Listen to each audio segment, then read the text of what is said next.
Hello, Black Eagles. Welcome back to the Black Eagles podcast YouTube channel. Thank you very much for being a loyal listener and tuning in each and every week to our episodes. With the new year fast approaching, we have a special offer for you. Not only will you get 7 days for free when you go to patreon.com/Beşiktaş podcast and become a Black Eagle VIP member, you will now also get 75% off on your first month going from December 1st to January 5th, 2025. So if you subscribe between the 1st, which is already past us, and the 5th of January, you will get your first month for just 50 cents. What will you get in return? You will, of course, gain access to our Black Eagle VIP podcast, which is a weekly podcast. But last week, I think I did about 5 or 6 episodes covering all the ins and outs of Beşiktaş, with Hasan Arat stepping down, Hüseyin Yücel becoming the new president, Samet Aybabas press conference, all of that. We tackled it last week in a Black Eagle VIP podcast that you will gain access to. Of course, you will also gain early access to all the video content that we put out on our channel here on YouTube. And on top of that, you will also gain access to an audio-only file of those videos. So if you're one of those people who prefers to listen to everything on the go, then you will also gain access to the audio file of those videos. If you don't have YouTube Premium, that's always a nice added bonus. And of course, you will get a shout out at the end of our live shows each and every week. Thank you very much for listening and enjoy the show. You're listening and or watching to the Black Eagles podcast, a Beşiktaş talk show.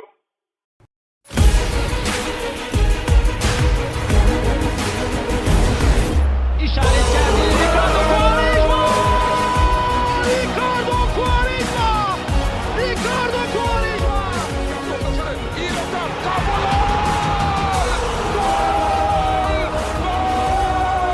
Gol! Quaresma ortayı yaptı.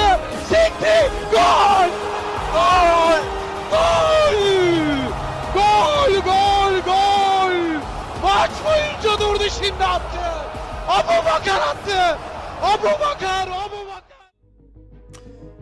Hello, Black Eagles. Welcome back to the Black Eagles podcast. Following a glorious derby victory on the weekend, we once again are brought back down to the earth and we suffer yet another defeat, this time in Europe against Bodø Glimt, Bodø Glimt. I forgot how to pronounce it again. It was tough. It's not what you expected. No, I heard them chanting it during the game, and I was like, so it's Bodø or something. So I was like, I'm gonna practice it, and now it's completely evaporated again from my mind how to correctly pronounce it. Yeah, mine too.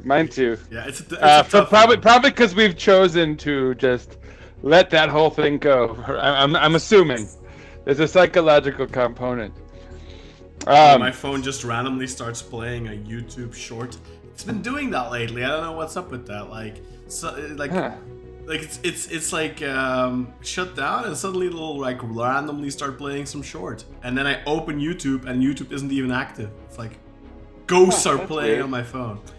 Anyway, a defeat against Bodø Glimt, one that I think we all kind of expected, honestly, given just the circumstances of the game. I think we said beforehand. In fact, I did a VIP podcast on Thursday, and I even said it beforehand when we did our prediction several months ago now, Sinan. I think this was the one game, together with the Lyon one, I think, that we kind of all agreed on will probably lose this one. So, and we all knew because it was like the weather and the time of the year. Yeah. We knew. A little glimmer of hope, because the season's over in Norway, and it's finished 11 days ago, so that it's not. That's not. Yeah, I don't know. I don't think that's enough to give you a really big advantage, but it might just be enough for them to have checked out mentally already. You were hoping, yeah. Yeah, we were kind of hoping that. And you know what? The first 35 minutes, I was legitimately thinking. I was like, I did the interview with Adrian Rickwoldsen last week about this game, and I was thinking I should have, after the game, if we win this match, I'm gonna message and I'm gonna ask his opinion. Was Beşiktaş good, or were Bodø just bad today? And then, of course, after the 35th minute, the match got completely turned on its head. And obviously that message was not necessary anymore at that point. But I was legitimately, wondering. But like I said, going into this match, given the circumstances, so many players missing. Ciro Immobile, Rashica, Gabriel Paulista, Felix Udukai, Arthur Masuaku, who else was missing? And then on top of that, there was some slight rotation.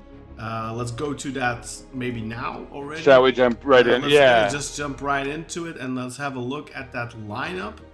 So, a surprising goal, Sinan. Yeah. Lots of interesting little Easter eggs is what we call them, I suppose. I guess, you know what? Let me give Bodø Glimt a proper lineup explanation as I do respectfully to some of our opponents. And let me actually go on the record. I want to give credit to Bodø Glimt. They were fantastic, I thought. After we had a great start, it seems like they reacted exactly how they needed to. Tactically, I think their manager clearly knows what he's doing. And they took this match by the scruff of the neck, pretty much. I mean, we gave it to them at one point. It was like the 40th minute, but then from then on, it was pretty smooth sailing for them. So credit to them. I don't want to take this from them, and we're going to complain a lot from here on out. But I just wanted that on the record. Of course, no disrespect to Bodø Glimt. Respect. I feel like we kind of handed it to them, but of course they forced the errors as well. If the roles are reversed, then we're talking about how well we did to force a team into how well we mistakes. responded. Exactly. So it just depends on it depends on the point of view you're looking for. Like Obi-Wan Kenobi would say it. So depending on from a certain point of view, we gave the game to them. From another point of view. There you are. Now okay. I was thinking, is it me or is it you? Because last week it was I don't know what that was. Last week it was definitely my internet, I think, but I don't know. I don't know what that was. Let's start from the top with the lineups, please, Sinan. Because if you had already started, we have nothing on that. Yeah, exactly. No, we're good.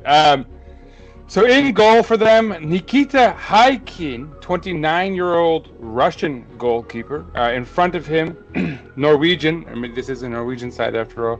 25-year-old Odin Ludas Bjortuft, 25-year-old central defender. Next to, of course, Justin Gundersen, 28-year-old Norwegian. I don't know why, of course. These are all new names to me, to be honest. On their left back, 26-year-old Norwegian Fredrik Andre Bjorkan.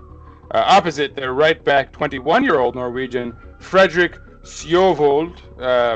Whenever I see a 21-year-old on this team, I'm already like, I wonder if we can get him. In the middle of their midfield, Patrick Berg, a name many might recognize, 27-year-old Norwegian. Next to 32-year-old Norwegian Ulrik Saltnes. Apologies if I'm pronouncing these names wrong, if we have any Norwegian listeners out there. And on the other side of the midfield, 24-year-old Hakon Evjen. Up front for them on their wings, they had 25-year-old Norwegian Jens Peter Hauge. Opposite, 29-year-old Danish right winger Philip Zinkernagel. And in the middle, 24-year-old Danish striker Kasper Varts Hug. A interesting, relatively young team. A lot of 25-year-olds, not especially young, but. And I love how you give that Zinkernagel a good American swang there. Zinkernagel. Did I do that? I don't know if it's wrong, but it's just it really stood out to me how you went Zinkernagel. Zinkernagel. Yeah. And for us, now here's where we get to have some interesting conversations, because these are all names we know. Ersin Destanolu. Oops. Sorry, someone is at the door. No worries, Sinan. I'll take over. So Ersin Destanol in goal. A bit of a surprise, I think, for this game. I think. Sorry, I got it. Oh, I got it. I'm back. Okay. It's my daughter who was rude. I'm sorry. Oh, all so right. Ersin Like Destanol in goal. guy or something. No, that guy just came. That's why I was like, oh no, is he back? Did he forget something? Anyway, central defenders, of course, Tayyip Talha Sanuch, who is only 24, by the way. I thought he was older than that somehow. Opposite him, Emirhan Topçu, who's also 24. You know, in the Fener match, the beIN USA guy was like the future of Turkish national team's back line, and I thought, well, you know, maybe if they make a move to another club, but not with our luck. Anyway, our right back, Jonas Svensson, of course, 31-year-old Norwegian, which is worth noting. And on the left back, an interesting choice, 26-year-old Kazaki, Bahtiyar Zaynutdinov, which, you know, for some of us, it's always good to see him make an appearance.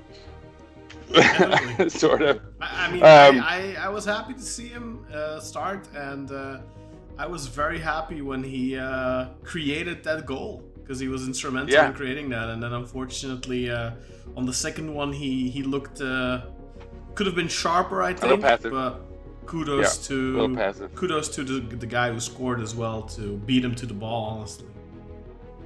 Yeah.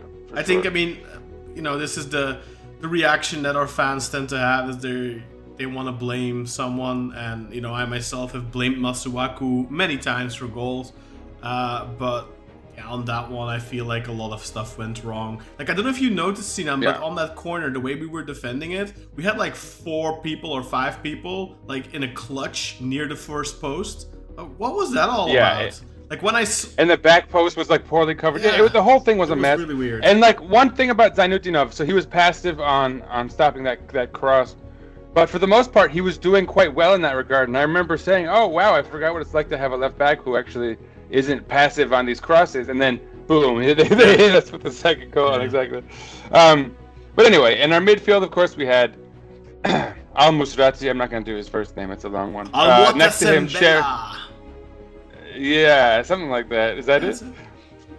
Isn't there like another part? Anyway, and then Sharon Dur next to him, and both of them were behind, of course. Gedson Fernandes, I guess, of course, isn't right, because maybe that would be a surprise. He played in a more advanced role. And then some interesting choices here, or one interesting choice. Of course, Rafa Silva at left wing isn't so shocking, perhaps, but opposite him, at right wing, was Onur Bulut, which, that happened.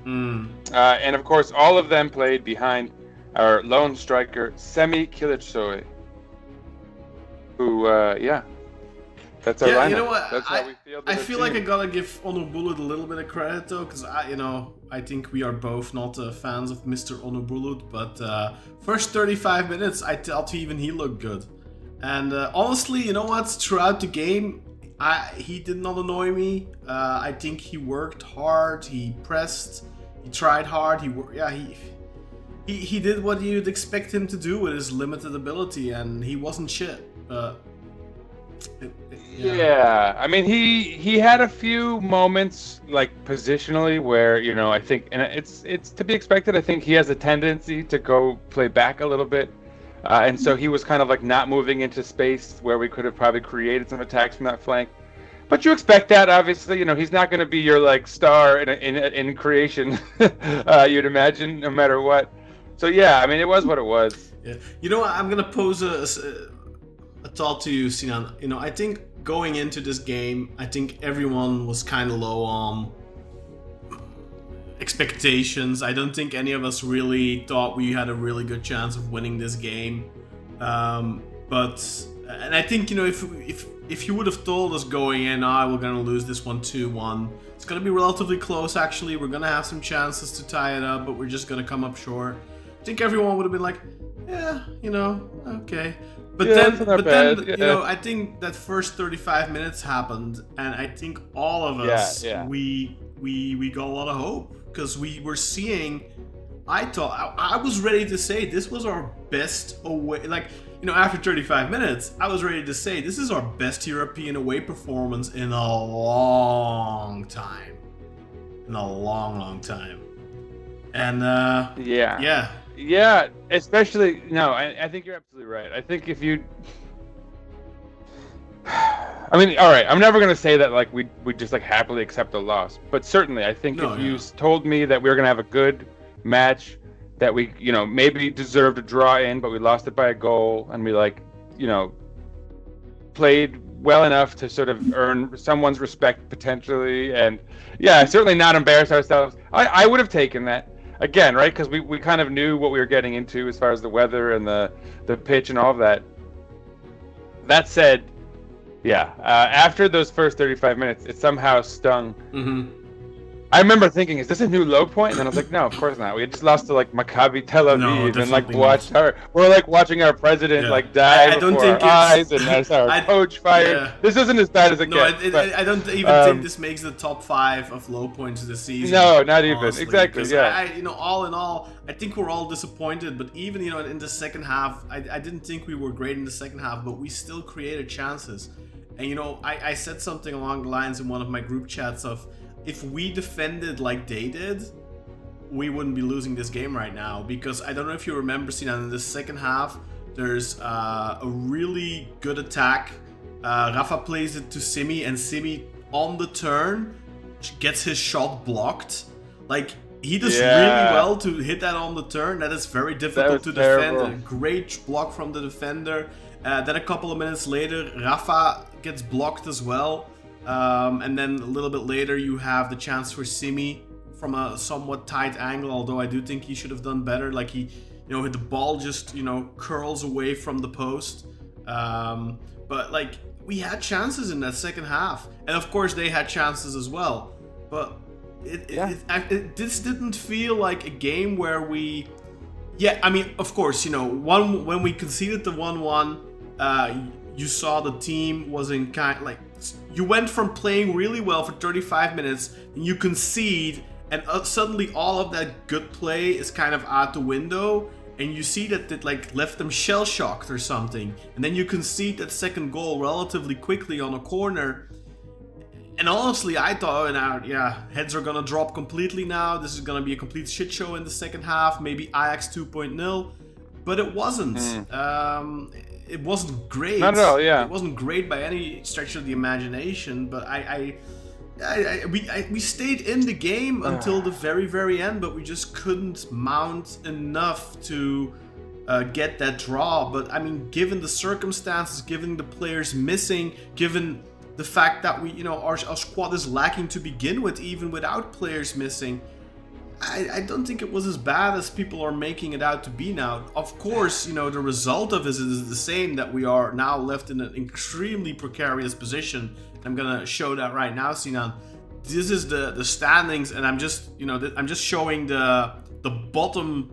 There's 34 teams in here, but I'm only showing numbers 18 to number 30 because we are just below the cutoff mark for making it to the next round. So if we win one of our next 2 games, that would bring us into 9 points. So that's a lot of potential teams we could jump over. Because as you can see, up to Porto there is just 8 points.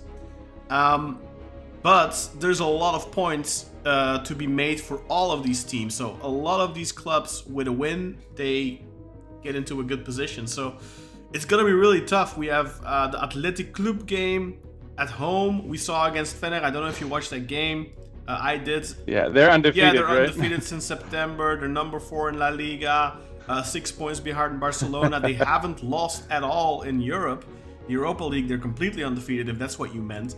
So I mean, it's going to be a tough nut. Of course, the advantage is they have already qualified, so perhaps they'll do some resting or whatnot. But it doesn't feel like it's going to be that type of a season for us where we have an opponent. Where we have an opponent going, oh, you know what? We're not gonna take this too seriously. Who needs this? Yeah. I mean, so here's the deal, right? So we play at the end of January, which could be right about when the season restarts in La Liga. Is that correct? Because they have a pretty decent winter break, right? I'm not quite sure, honestly. We're playing again on the 5th of January already.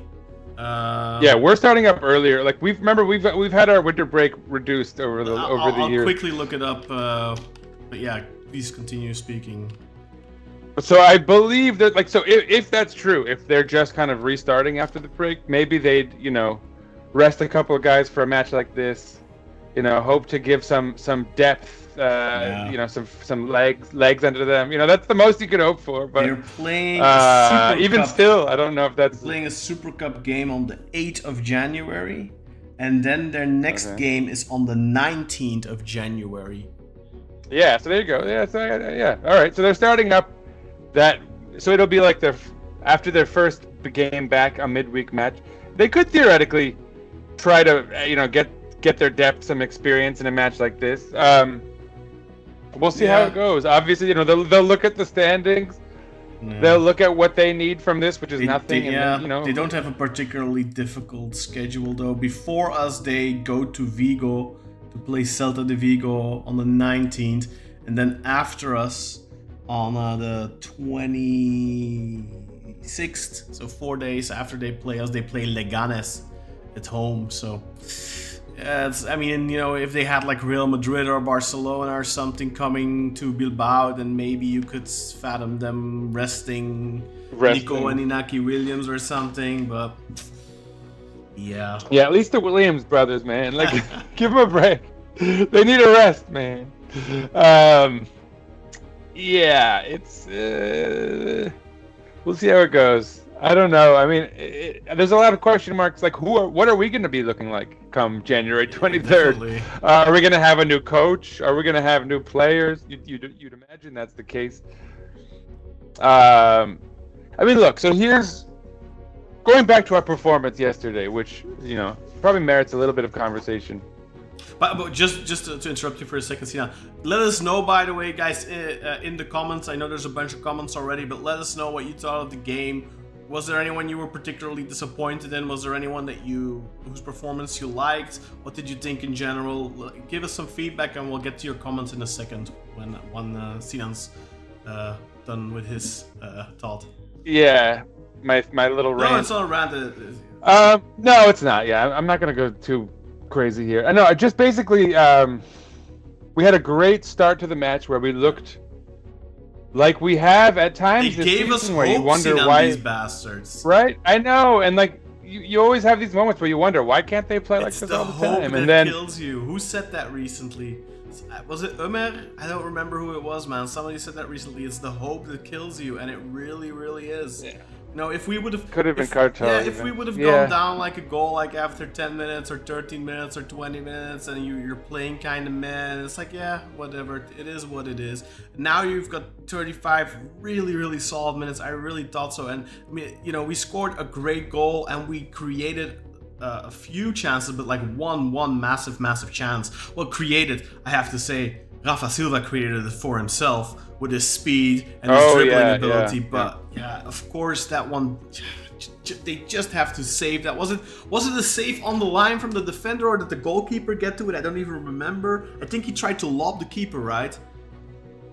And shoot, I don't really remember at this point. It was a big chance though, but good question. But yeah, I mean, so yeah, it was a promising start. And what's weird is that we maintained it for just long enough where you felt like, okay, this is how we're gonna play today. This is who we are again. And then, like, literally the first goal, which was like kind of not an own goal literally, but Ersin kind of tossed down the ball and and it was sort of against the run of play. Okay, fine, 1-1. Let's get our head back on, and then boom, it was clear that we were kind of back into our negative tendencies. I think it was completely again. We were kind of getting play. Sorry to interrupt you there, but like I think up until that moment, Bodø weren't doing much of anything. I think we helped them back into the game, honestly, with that. For sure. Well, and then like as soon as we scored, again, you saw heads drop, and like what's distressing and what we keep seeing is this inability to get the ball out of the back and this getting pinned back, and like it enables the team. Like yesterday, we really saw one of our worst possession numbers, I think, all season. And that's troubling, and I remember our whole, like in the beginning, we were going to do this horseshoe thing, you might have the ball in the back, but it was going to get sort of pinged around, and sort of that was going to be the fulcrum for moving into attack. And it seems like even under Gio, this was the case. We're kind of getting stuck back there, and I don't know what we can do about that. Let's look at these stats, Con. Yeah, that's a good. Well, since I was alluding. Yeah, exactly. I thought I'd bring them up already. People can have a look. Yeah, and so this was what I was just talking about. Bodø had 59% of the ball, which is quite rare for us, especially this season. We only had 41%. Other than that, it was far more even than you would have expected, I think, especially given that stat. But they had a 1.81 xG to our 1.31. They had 16 shots to our 14. 4 shots on target each. 2 big chances each. We each missed one of those. They had 498 passes completed at an 87% rate, which you never want to see. But again, they had much of the ball. We completed 315 passes at an 81% rate. They committed 10 fouls. We committed 9. We were offsides twice. They were not caught offsides at all. So that shows some kind of initiative on our end, perhaps. Although they had 11 corners to our 6. So, they were on our side of the pitch more than the other way around. But definitely. Do you want to take care of duels, Con? Well, the duels are relatively balanced, as you can see. It's we slightly edged them on the duel side of things. 48% for Bodø on the duels in general, 52 to us. That breaks down to 48-52 on the ground duels. In the aerial duels, it was 47-53. And then successful dribbles. Bodø had a grand total of 10 successful dribbles with a 56% completion rate. That's pretty good. That indicates they did around 21 dribbles, I guess. Quick head math. That Kartal is always so impressively flopping out. We had 13 completed dribbles, which comes down to 59%. So I guess that comes down to roughly the same thing, 21-22 dribble attempts in total. And in terms of discipline, 1 yellow card to them versus our 2 yellow cards. I didn't think it was a particularly dirty game by any stretch of the imagination, although there were a few moments where they really got the blunt axe out, so to speak. And I remember a moment where Rafa really got proper torpedoed by, I think, what's this guy's name? Evian or something. He got subbed off after that. There were a couple of those moments where they knew when to make the foul. They knew when there was going to be a dangerous break, and they did it. And maybe the ref was a little bit lenient. I do find that in these European games, referees tend to be extremely lenient. We're, of course, used to the refereeing standards of the Turkish Super League, where every little touch, every little contact is a foul, and it really stops the flow of games. It's something in Europe they're trying to avoid, for games to constantly be stopped. But I think there's a little bit of a way in between. I think in Europe there's sometimes a little bit too permissive. Especially, I don't know if you noticed this, but like on corners and stuff like that, Sinan, they were always like just battering Ersin, just going into him like crazy. And I feel like that's something that needs to be punished more. I don't think that's really fair to assault a goalkeeper like that. It wasn't quite as bad as Stoke City used to do, but it wasn't as egregious. But still, I think referees need to protect goalkeepers a little bit more in those situations. I don't think that's a fair tactic, honestly. No, I agree, and I'll say that I think the refs' general policy was like let them play, which I think I like it insofar as it was fairly consistently applied. There were a number of fouls where you're like, wow, that could have been called. But then it's like, okay, he's not calling anything. So it like is I said, is. We're used but to yeah, Super absolutely. League, so. But the goals, exactly. Well, they'll let everyone stop play, and it usually disrupts us. It does. Which is annoying. So it's. There were a couple. But there you're were a right, couple though. of times where the we goalkeeper were thing was dangerous annoying. when we won the ball, and I was like, "Oof, that would have definitely gotten called in the Super League." And where we got a dangerous attack out of it, so I'm not really complaining about that. Like I kind of like a referee who lets the game flow more. Although I think at certain points it was maybe a little bit much. Yeah, for sure. There were definitely moments, especially like later on in the game. It got there were points where you're like, yo, the ref has to do something, or this is gonna get kind of a little. It's gonna get physical. There's gonna be some fighting going on because I don't think our players had that type of fire in them at that point, honestly, to defend themselves like that. Yeah. I mean, I think that's one of the biggest things we're lacking right now, Sinan, is just that fire and maybe a couple of bastards on the pitch and leaders. I think, you know, if you have some guys to light a fire under the other players' asses when you concede that goal, I mean, that equalizer is absolutely no reason for us to capitulate. Like, we were playing really well for 35 minutes. Okay, you give away a stupid goal, but you should be able to pick back up where you left off. Like, there's no reason why that goal should completely turn the game around like that. Like, Bodø weren't anywhere. They couldn't get into the game for 35 minutes. So why suddenly are they outplaying you? That is purely mental, and that just is the single biggest issue for this Beşiktaş. It's not having squad depth. It's not having a right winger. It's not, and you know, it's not our poor set pieces, both defensively or offensively. The single biggest issue Beşiktaş have is the mental feebleness, and this is something that has been an issue for years now, going back all the way to honestly the 21-22 season, but in particular the 22-23 season, I feel. Under Valérien Ismaël, you know, I feel like that Alanya game, or even, you know what, actually the Adana Demirspor game under Sergen still, it feels like that started like this sort of a trauma that has been festering for like 3-4 years in this team, and we just haven't recovered from it. It's weird. Yeah, no, you're right. No, there's I don't want to say a willingness to lose, but there's certainly a kind of, there's a point where it's like, do we really want to keep fighting? A lack of winners. It's all right. We don't have enough winners. You know, I love Rafa Silva. I think he's a fantastic player. I think he's the most talented player we've had since Ricardo Quaresma.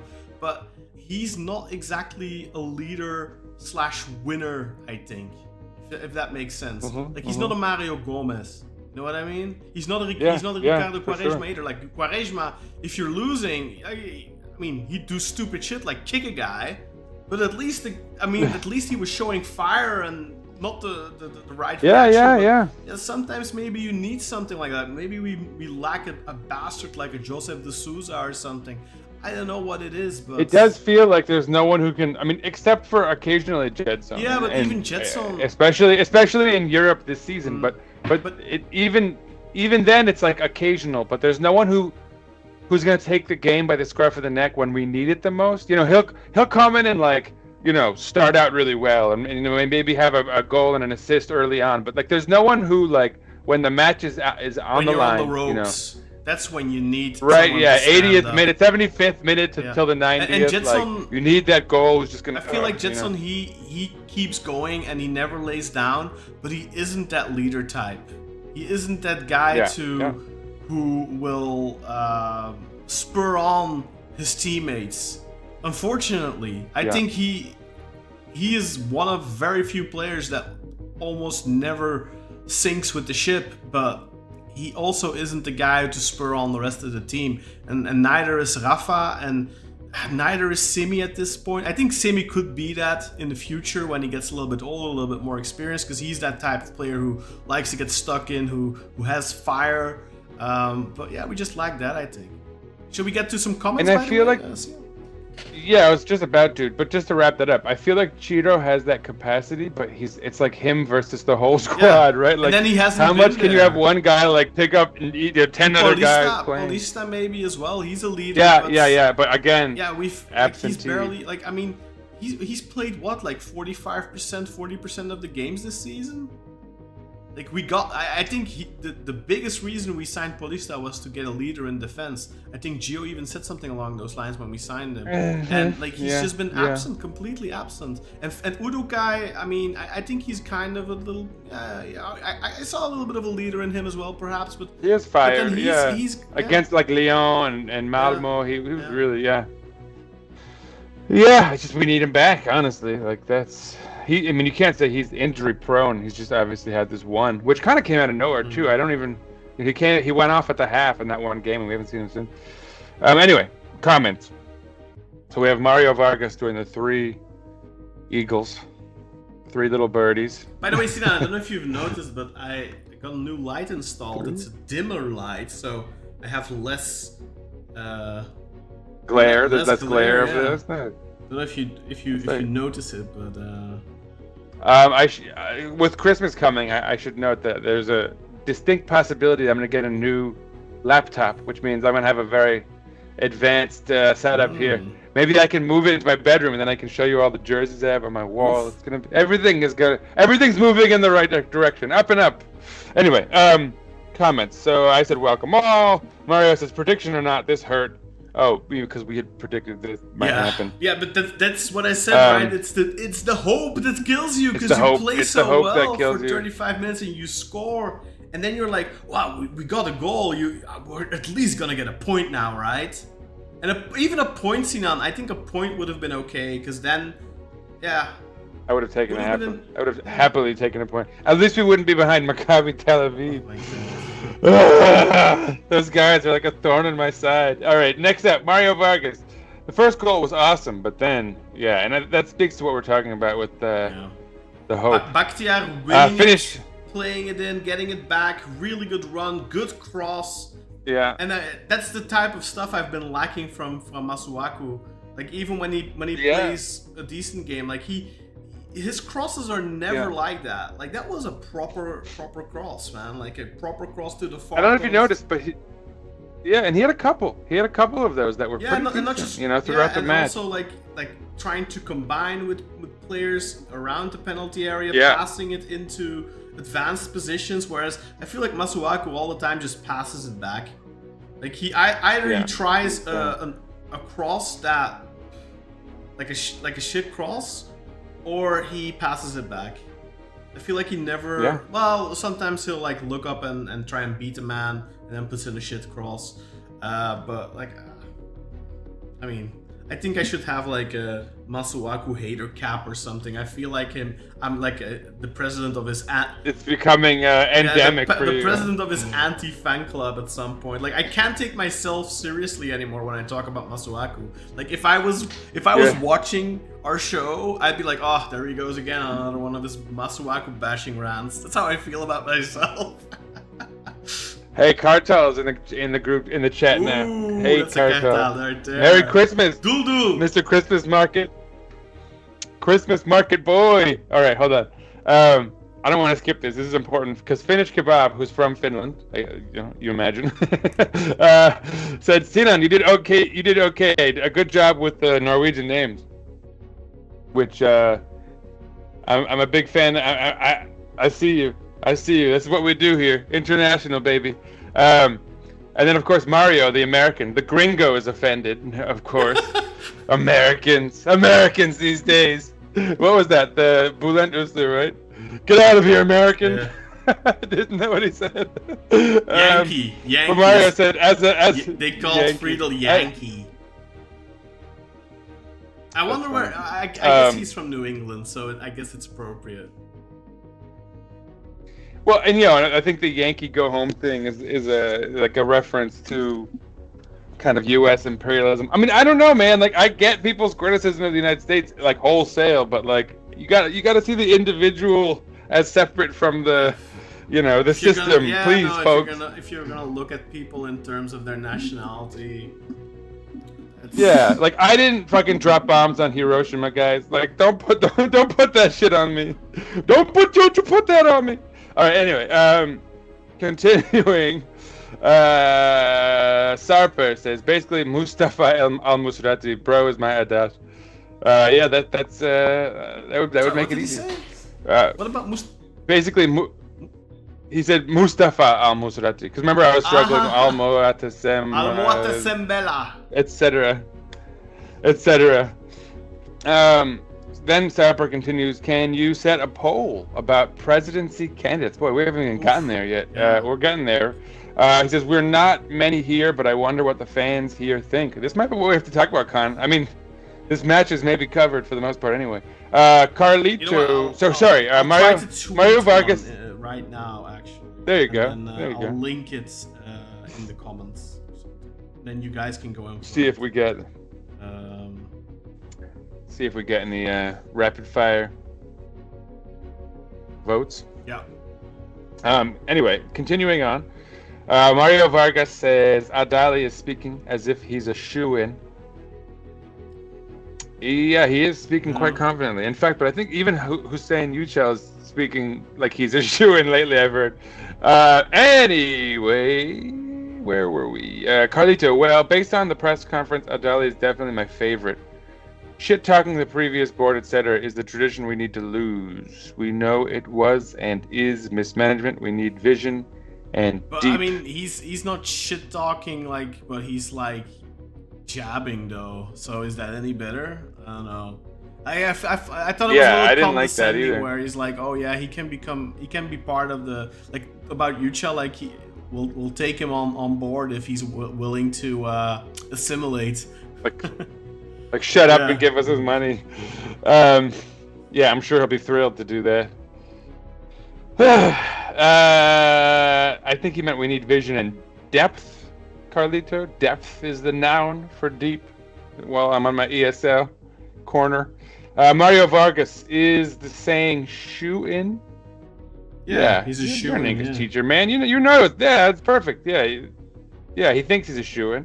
I don't know though. I don't know. People seem to think it right now. I don't know where people get it from though, because I always feel like the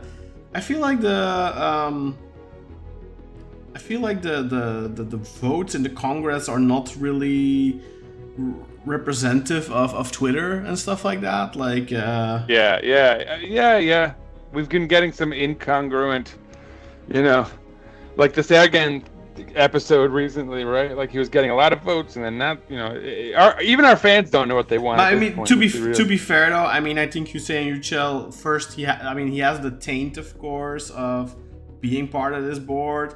Then he has the taint of these conspiracy theories, and then of course he also has the taint that he is himself responsible for, which is the Jose Mourinho thing at the start of the season, and then just recently the whole, the fact that he couldn't get Sergen over the line. I think people see that as a failure in leadership, and if there's one thing Turks like or want, it's a strong leader. Like.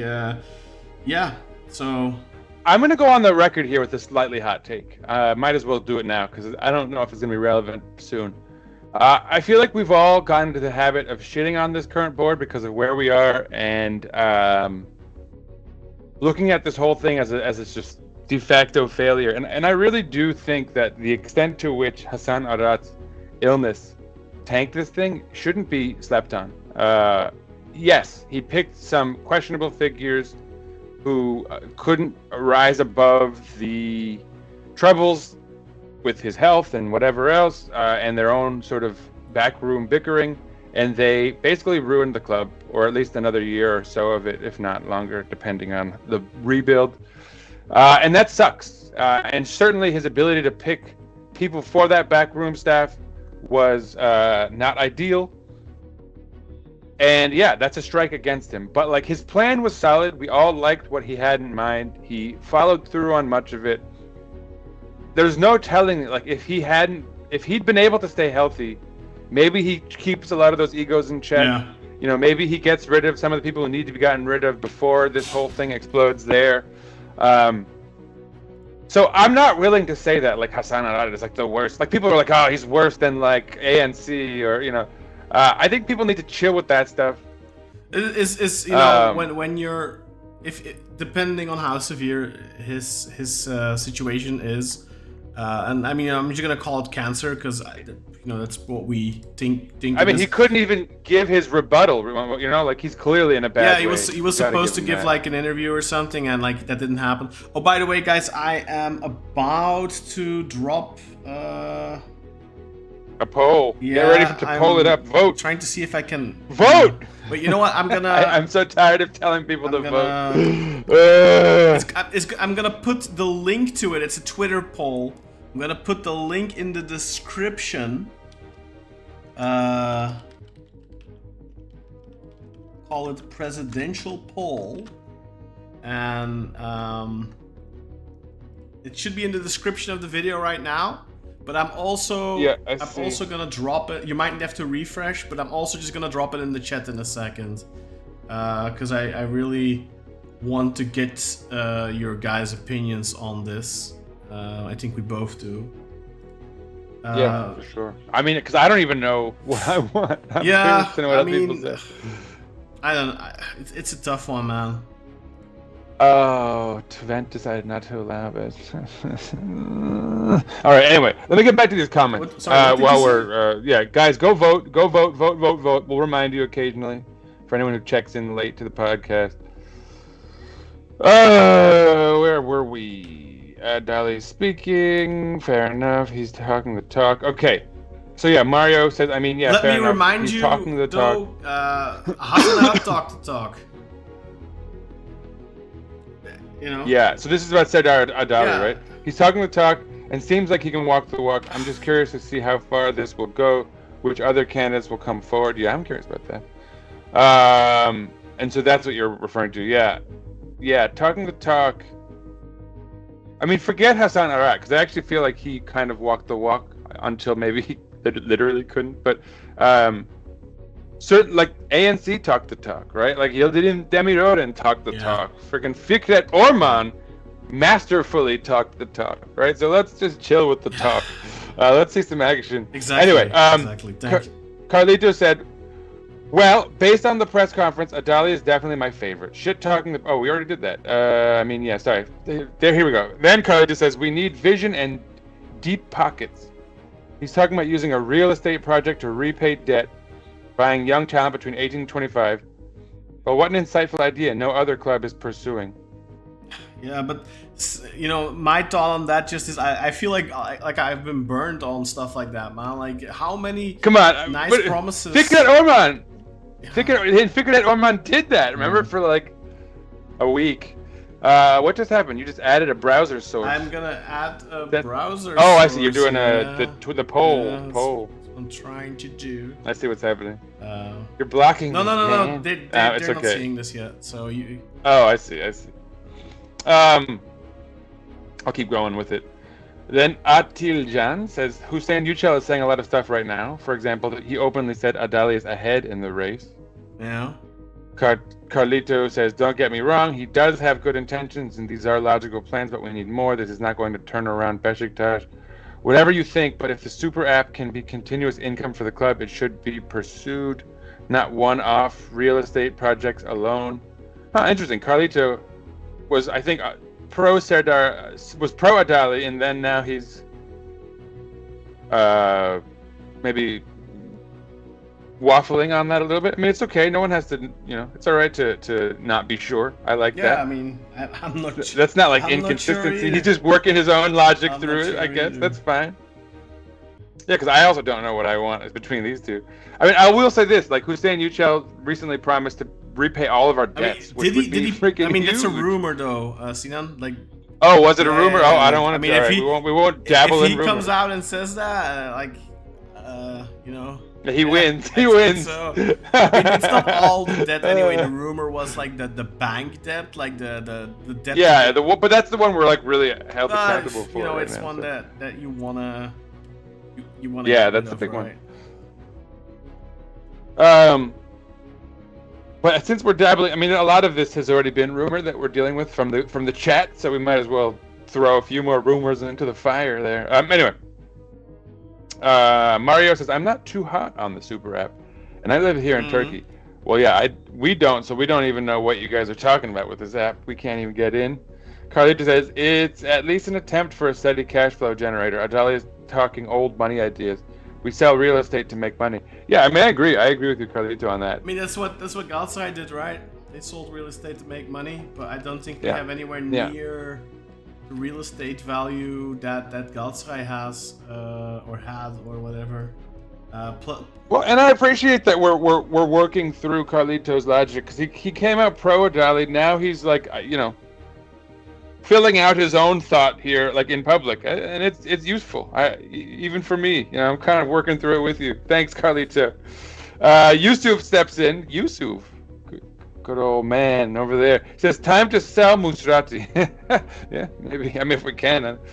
Carlito, previous comment didn't come through, but on your experience, I hope it at least can get some time for trial and error before it's canceled, because it was the previous board's idea, meaning the app. Oh, yeah. Yeah, and we shouldn't do like this whole Fikret Orman thing where we're like, we're gonna start making inroads with Japan, and then like, or like everything the gone previous board did after a shit week. or whatever. Like we shouldn't fall into that either. So you can see the poll there, guys, but I have to log in to actually be able to see the results of it. So I mean, just go to Twitter, vote on the poll. We'll talk about the results. We'll tell you about the results. Current results. There's only like 10 votes in at the moment. So let me check. I'll keep on with the comments while you do that. Cartel checked in. He says, "Greetings from Edinburgh."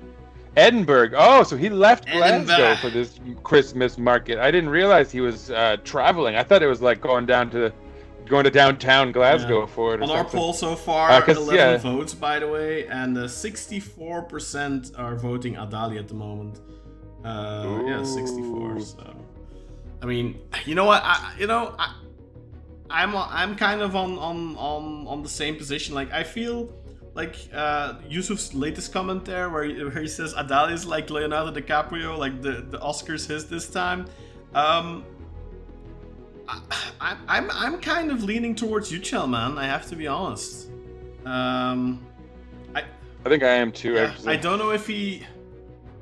I just feel like we need somebody with really deep pockets right now, and like we've never really had that. You know, Demirören had relatively deep pockets, I guess, but I think he came out of it richer than he went going in. You know, just to he was too self-serving. Yeah, and like I mean, it's not like Ali Koç has won anything of significance with Fenerbahçe in 6 or 7 years at the helm there, but I think we really need some money, man.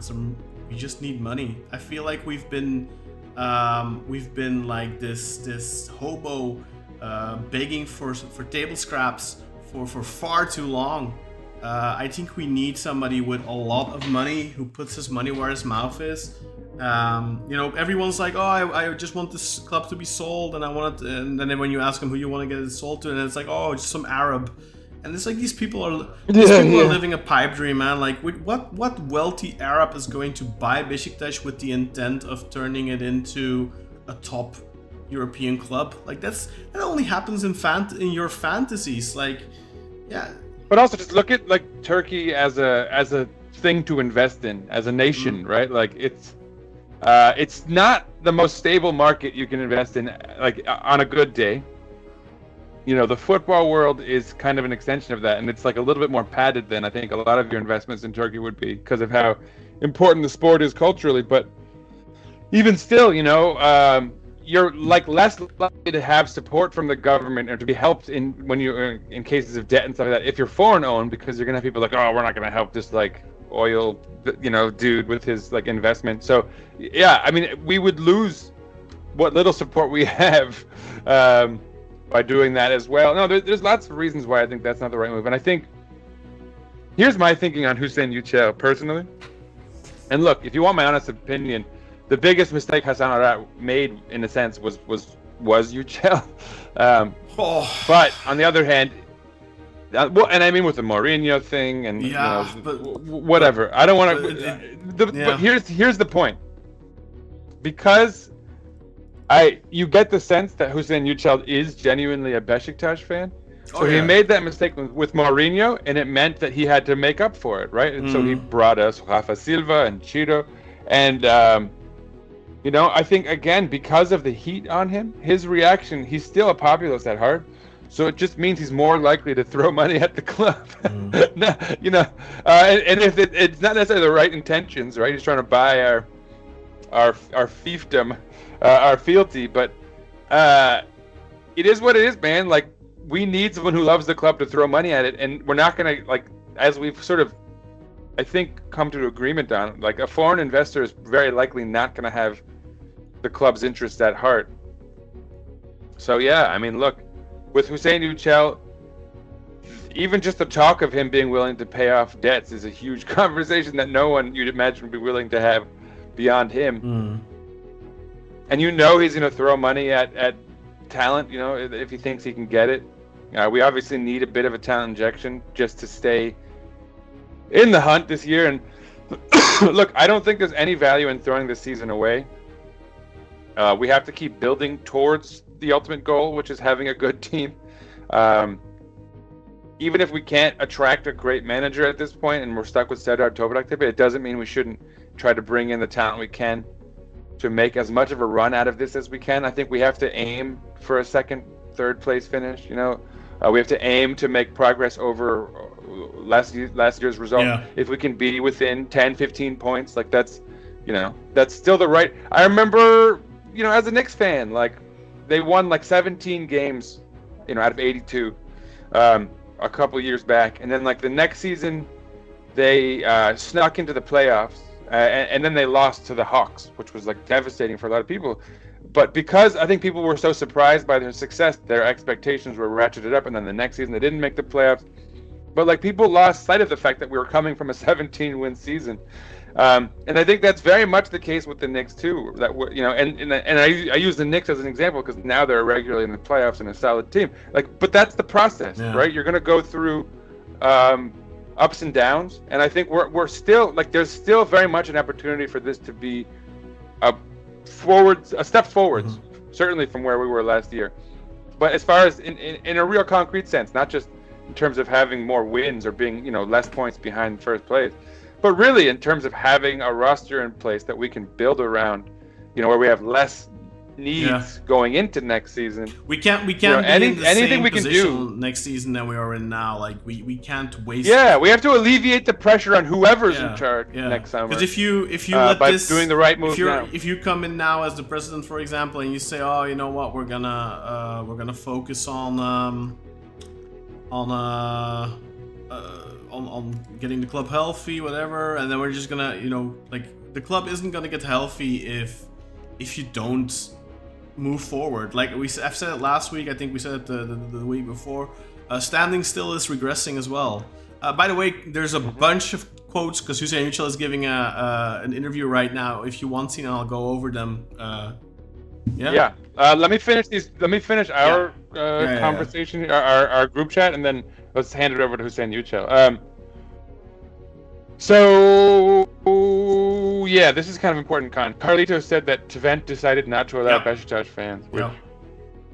And they it's not Twente actually. The mayor of Enschede, the city of where Twente plays, he made the decision, and he made the decision based on the fact that this team, referring to Beşiktaş, has had fan irregularities this season and last season, and I don't think we had any fan irregularities this season and last season, honestly. It kind of feels like we're just being, hawked in the same category as Fenerbahce, because Fenerbahce had riots there when they played there earlier this season. And it's just Turks equal Turks, I guess. I was going to say, it's a little bit of bigotry, some casual for sure. racism there, if you ask me. I mean, you know what? Our fans aren't darlings by any stretch of the imagination, but I mean, it's been a while since they caused some real issues. We haven't been giving anyone trouble lately. Yes. So no away fans. So that's Sinan. That means that's three games already this season where our fans in the Europa League are simply not allowed. 2 away games, Lyon and Twente, and then 1 home game. No fans allowed, and we didn't do anything wrong. It's annoying. It's so annoying. Like, our reputation precedes us, but like I don't even know what reputation at this point. We've just been a poor team with very unexciting following for a few years. Like, I don't know. Anyway, finishing up this group chat before we move on to Hussein.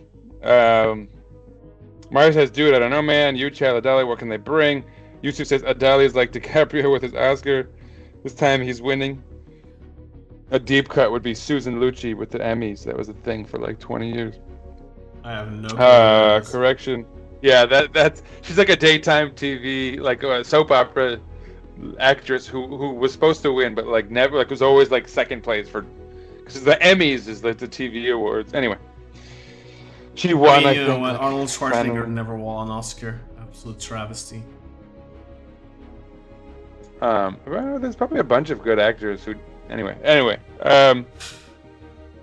Carlito says Adali's not my favorite. Correction. Sorry for the confusion. He says Hussein Yücel is dreaming of bringing in Salah Yeah. if he pays for it. No lack of ambition. Yeah, we know he's. That's right. That's a good description.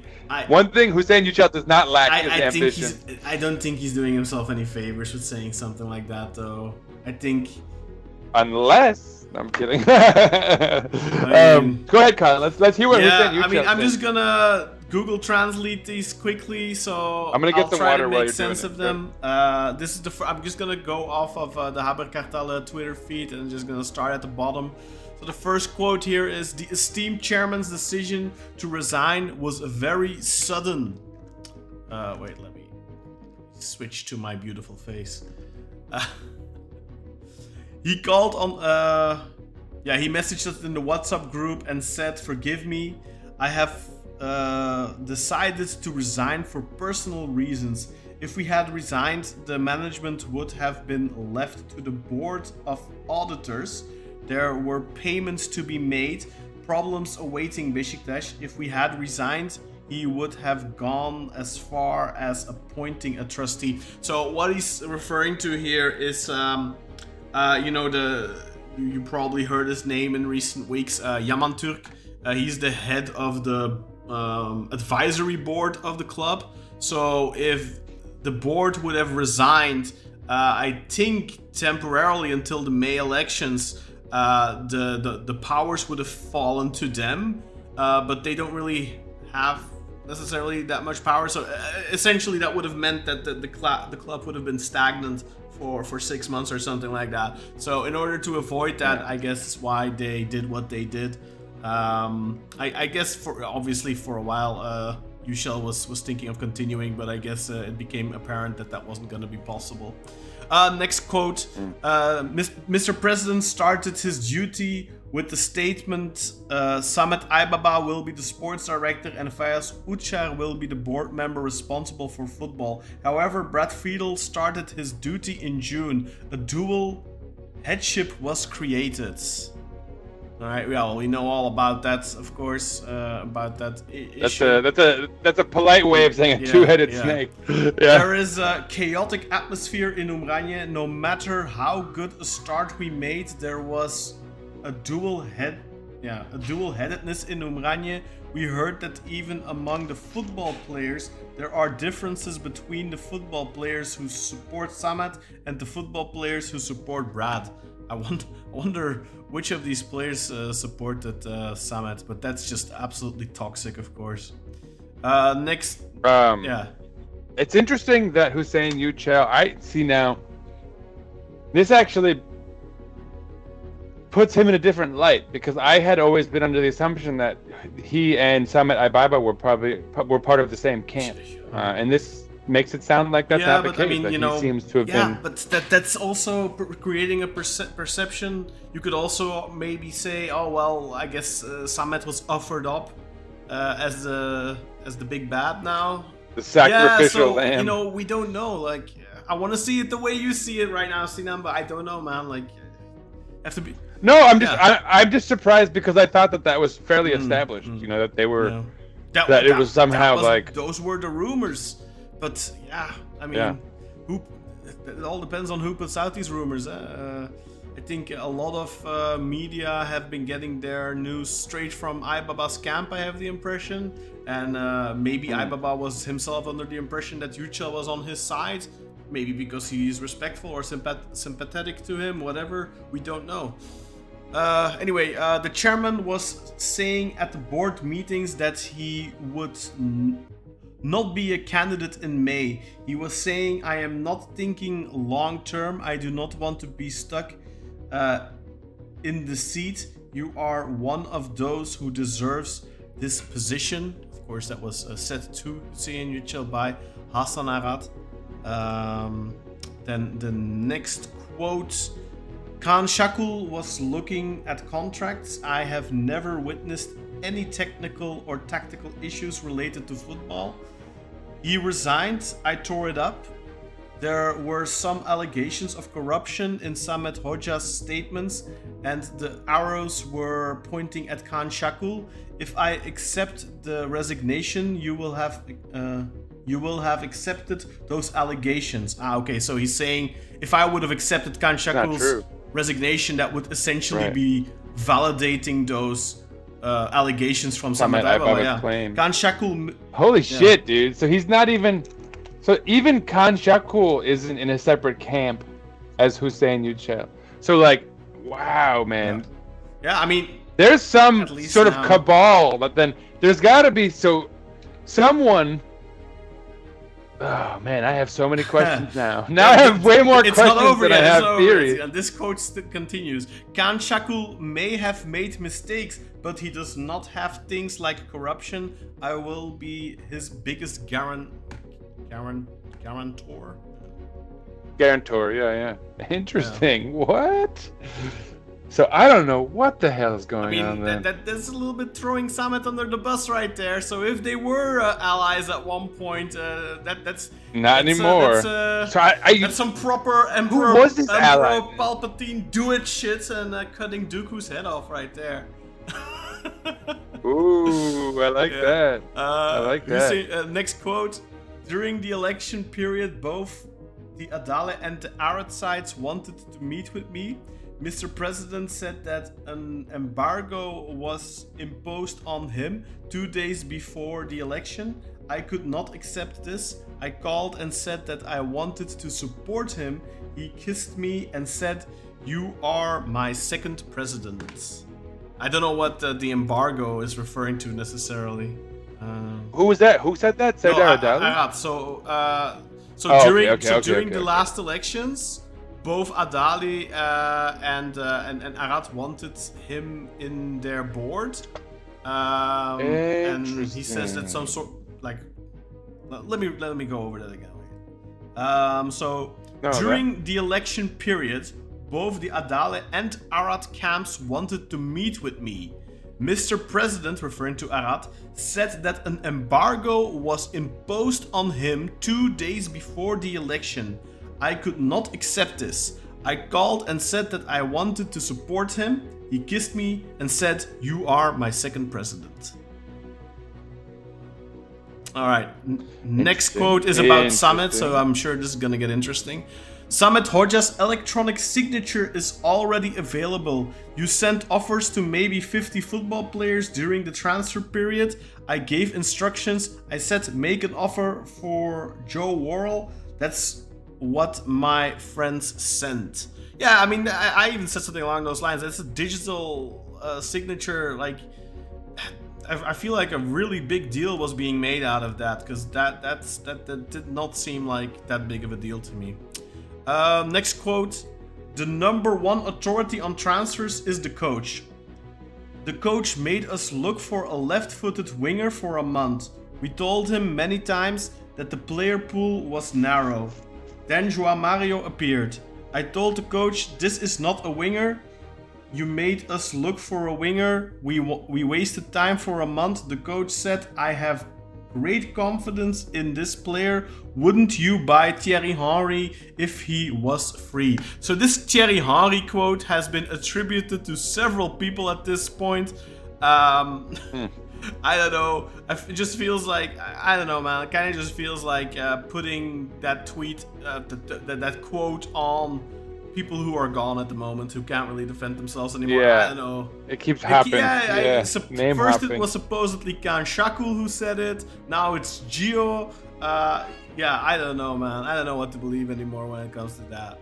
All right, the next. And look, man, I'll say this too, that like for all the heat that João Mario has gotten, we've analyzed in detail how he's not far off of his best season in his career. He's had a fairly storied career. I don't think we need to be throwing him under the bus to the extent that we have. There's no reason we couldn't make use of him. And I think that it's also okay to be wrong sometimes. You know, you think, here's a guy, I'm sure I can get the best out of him. He's just put in a great season at right wing in Portugal. I'm sure I can simulate. Maybe that's in part him underestimating the Super League and the Turkish football. But he's probably thinking, I'm sure I can get at least that in this league. Yeah, you know? we can't forget as well. Like he's a relatively consistent international for Portugal. I mean, he won the 2016 Euros at a very young age, and he's been part of the Portuguese national team for a while. I mean, 56 caps for Portugal, and yeah, like people are making him out to be Onur Bulut or Tayfur Bingöl or something, and he just isn't. Like, I talked about this at length in one of my recent VIP shows.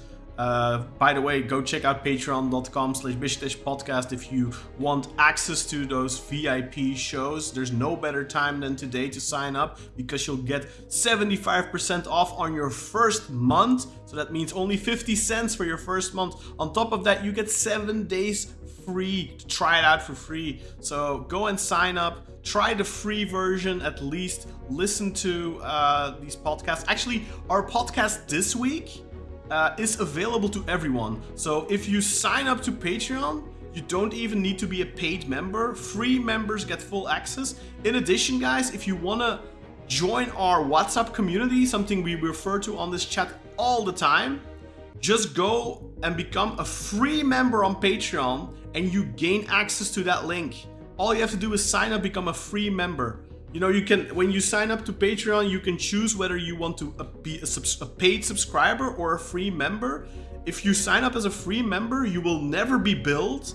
So all you have to do is sign up. You can sign up with a Google account or whatever. And then if you join our channel as a free member, you gain access to that WhatsApp link straight away. So the WhatsApp link is 100% free. This week's VIP podcast is also free for members. But normally, of course, you have to be a paid member to gain access. But you can always try the paid membership for 7 days for free. And if you cancel before the 7th day is over, you won't get billed either. So go ahead, go and register. It just takes a couple of clicks with Gmail and at least join the WhatsApp community. Anyway, I talked at length about João Mario actually because I kind of feel like he's being sacrificed right now. I don't know if it occurred to you, Sinan, but not a single minute played under Serdar Toprak so far, also including yesterday, not a single minute. Yeah. I mean, he decided to start with Onur Bulut at right wing. João Mario didn't get any seconds of play time yesterday. So I kind of feel like, yeah, okay, João Mario was a wrong transfer, but we have him now. We are stuck with him. That makes it sound so negative again, but we have him. He's our player. Let's use him. He is still a good football player. Let's at least try to get something out of him. And I feel like we are. I fully agree. Yeah, he's being painted in a bad light by too many people. Anyway, the next quote. I fully agree. From Hüseyin Yücel. Muçi and Musrati are the chairman's transfers, but I also take responsibility. At that time, people were chanting in the stadium, "Where is Hasan Arat's transfers?" When Muçi arrived, he was welcomed on the shoulders of fans, whatever. This kid is only 23 years old. You never know what will happen tomorrow. I think that's a good statement. It does distance himself a little bit from the transfer, which I think is a little, I don't know, man. It's all putting it in other people's shoes. I don't really like that much. Yeah, I agree. Yeah. Shall I move to the next one? Yeah. Let's move on. I had a phone conversation with Sergen Yalcin after the Maccabi game. It was a very positive conversation. After Samet Aybaba's resignation, he said, "First, come to an agreement among yourselves. Even if I come to this chaotic environment, I cannot be successful." I think he was right, is what Yücel said. And, I think he was right too, if I can be honest. I think Sergen, it's far better for him to come in after these elections now. Hopefully with some modicum of peace restored, and but only maybe with the window, maybe. But we'll have to win football matches. I think the only way to get out of this is winning football matches.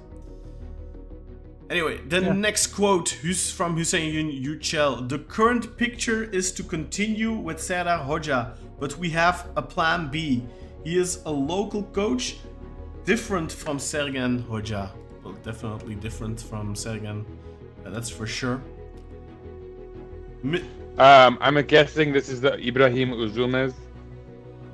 No, this was about Serdar. So he says that we're continuing with Serdar, but there is a plan B.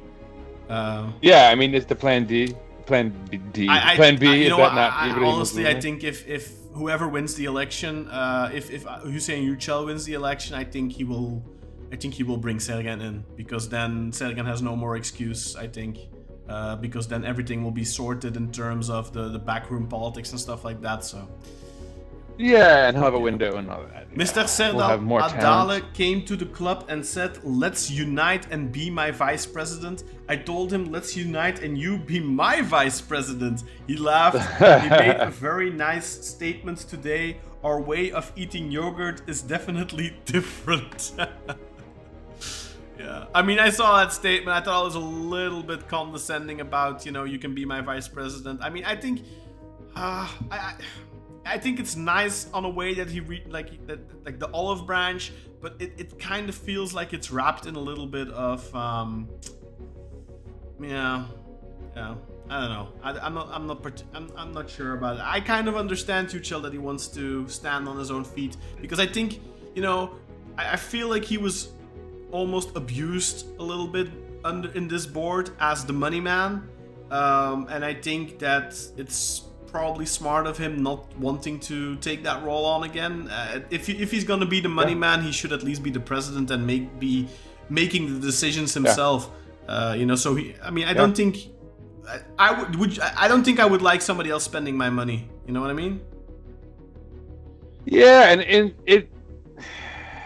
it adds to that narrative that basically both people contending for this role last time around approached him to be their second guy, because I think there must be a sense that he is the big money guy and you need him in your camp, which also explains why Hasan Arat brought him in. I mean, obviously it was kind of a whoever wins him wins the position scenario, it sounds like. And as such, like you said, I think it only makes sense that he be given the full reins, right? Because I mean, it sounds like whoever's in charge needs his money to make it work, no matter what. Yeah, so and that might as well be that's him. why I'm very anxious about these elections, man. Because like, if Adali wins, is he gonna be? Is he going to have the resources to fix the financial issues at the club? I mean, fix is a big word, but like, at least stabilize it and slowly but surely try to get out of them. Adali isn't the poor man by any stretch of the imagination, but he's nowhere near as rich as the Yücel family. So, yeah. And I mean, Hüseyin Yücel has, if there's anything he's proven, it's that he's very willing to drop as much money as he needs to be in the good graces of Beşiktaş fans. So, for better or worse, it's a very populous track. I think, if we had an ideal world, we'd be moving towards professionalization and objective outsiders kind of running things smoothly, like a good business and all that. But, I mean, honestly, it kind of feels like Hüseyin Yücel is an inevitability.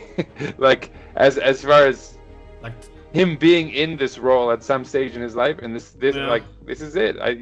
He's put himself in this position. I mean, he's been put in this position. I definitely think if the club at some point is put on sale, I definitely think he'll be putting his bid in for sure. Yeah. Beşiktaş has been doing poorly in terms of sportive performances for the last 3 years.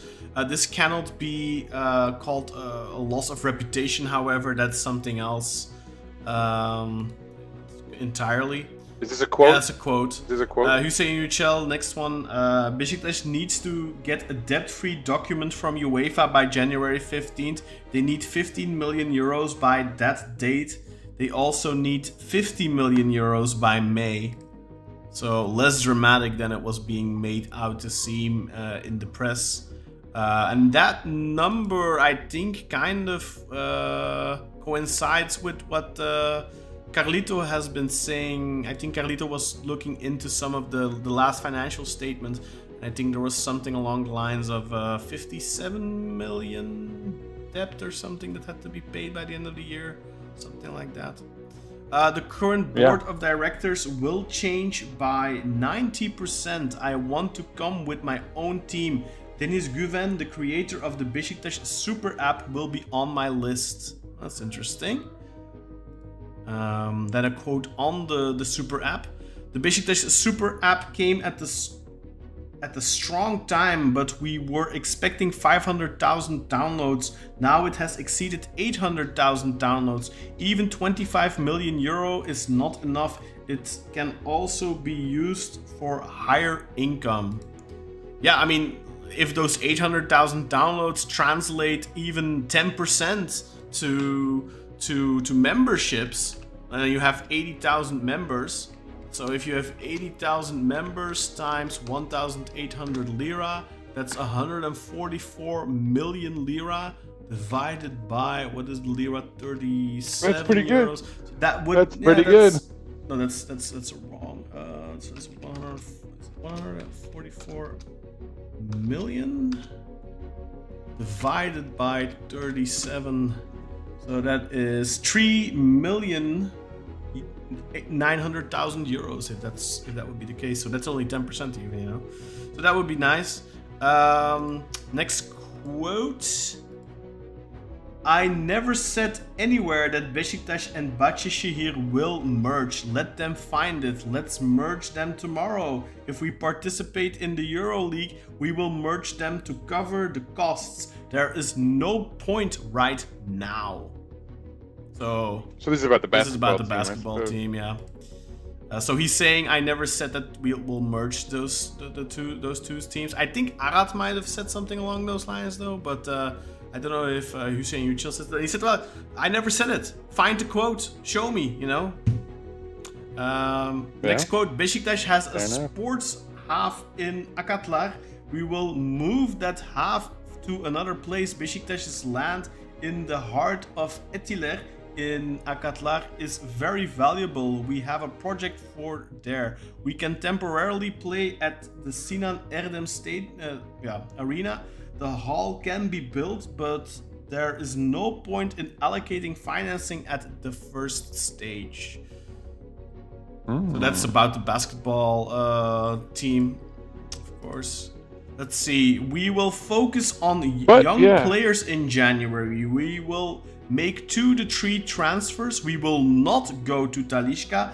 The list is ready. We can start directly. We've heard that one before, of course. Wow. Well, but he gets points for saying he doesn't want. Yeah, he gets points. And I bet he gets points with Cartel for talking about younger players. There's currently 10 million lira in the coffers of the club. In this, so 10 million lira. How much is that? That is 10 million lira is 270,000 euros. Yay! I mean, I think he's trying to illustrate how poorly the club is doing. Probably, we cannot grow the Beşiktaş community by shrinking it and saving. We need to increase our income and put projects into action. You cannot become a visionary by saving. 100% agree. Standing still is moving backwards. But we need to invest, but we need to invest wisely. We cannot make stupid purchases, stupid investments. We need to spend, but the money needs to be spent well. You cannot afford to buy players for 12 and 10 million euros that aren't going to have a massive impact on the pitch. And unfortunately, both Musrati and Mucci are lacking in that department. If we paid 3, 4, 5 million euros for them, nobody would be talking. But 12 and 10 million euros, you need to be of a higher caliber, unfortunately. Another quote, by the way, there are serious suitors for Musrati from Qatar and Saudi Arabia. Sat, sat, sat is what I say. Sell him. Yeah, let's see what they're offering. Exactly. But yeah. I think Serdar Adale is ahead in the election right now. He doesn't need to do much. 2 statements are enough. First of all, Hüseyin Yücel is the continuation of Hasan Arat. Secondly, I am running for the 4th time. If he says enough is enough, it's over. So that's what Hüseyin Yücel is saying, essentially. I mean, you could make one statement saying Yücel. You could just say, well, this guy is the Kilicdaroglu of Beşiktaş. He loses every election. That's something you could say, I'm just saying. But obviously that would be kind of nasty. But that's something you could say as well. If it gets to that stage, if you put it in their heads, maybe they'll start seeing it like that. And like I said earlier, Turks want a strong leader, not a loser. Hüseyin Yücel's next quote: "If I went back a year ago, I would not be under Hasan Arat's management. I also thought a lot about resigning. I did not imagine the end of this movie like this." Yeah, I can imagine. I can imagine that he didn't. Nobody imagined it like that. I think all of us were hoping for a far better ending. Hüseyin Yücel, if I lose the election, I will sit with brother Serdal. I will say that 1/3 of the money I have inside is donation, 1/3 is sponsorship, and 1/3 is please pay me back. I think, you know what? I think that's very honest. And very, very fair. I think if you only want to get 33% of the money you've put in back, and he's put in a lot of money already, I think that's fair, man. I think that's fair. Yeah. Especially considering he could ask for 100% of it back. I mean, like Senor Demiroren. Well, back in the Demiroren day. never did. He always lorded it over the club, though.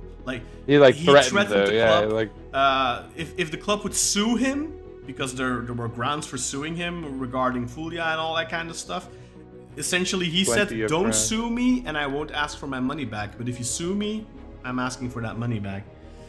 And basically, let me keep the money I embezzled. Hüseyin Yücel's next quote, by the way: "We will establish a team that will directly compete for the championship next year. There is no need for such a period of time of waiting. Football is not that difficult a game." I mean, I'm inclined. That's what we've been talking about. Yeah, agree, man. And it's another thing I talked about in the last VIP podcast. It's like people are calling for a Fera 2.0, but the situation at the club is completely different. You cannot compare it.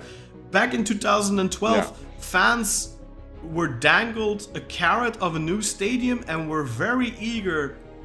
We're very willing, I'll say, to sit on their hunger for 2 to 3 years and wait for that stadium. Yeah.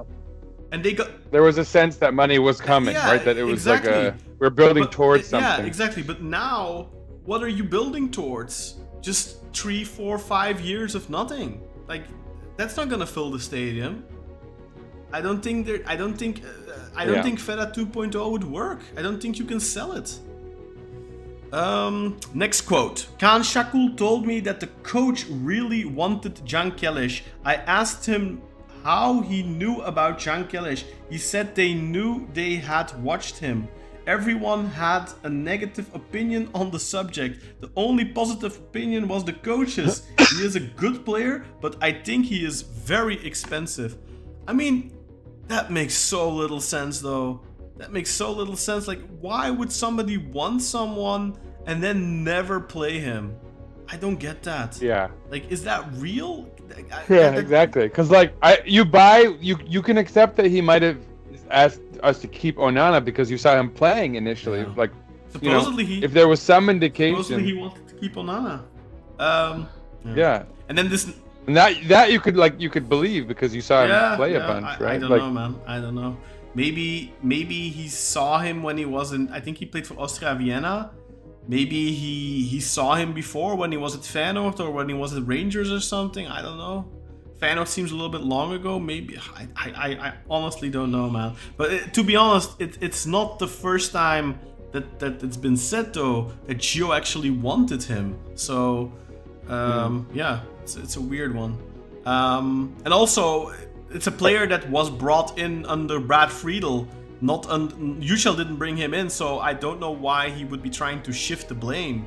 You know what I mean? So like, there's no reason for him to get defensive about it. So for him to make this up, I don't see a clear motive for it. But it just seems so weird, though. It just seems so weird. It feels weird for sure. I don't know, man. Maybe he'll like he didn't look very good. I mean, he didn't even. in this last you match. would have imagined like that he would have started yesterday or something, right? Like Onur Bulut started, and not even Serdar is giving this kid a proper look. You know, Serdar who's given almost everyone except Joao Mario a chance. Like, he doesn't even give. He let one ball go out on a poor control.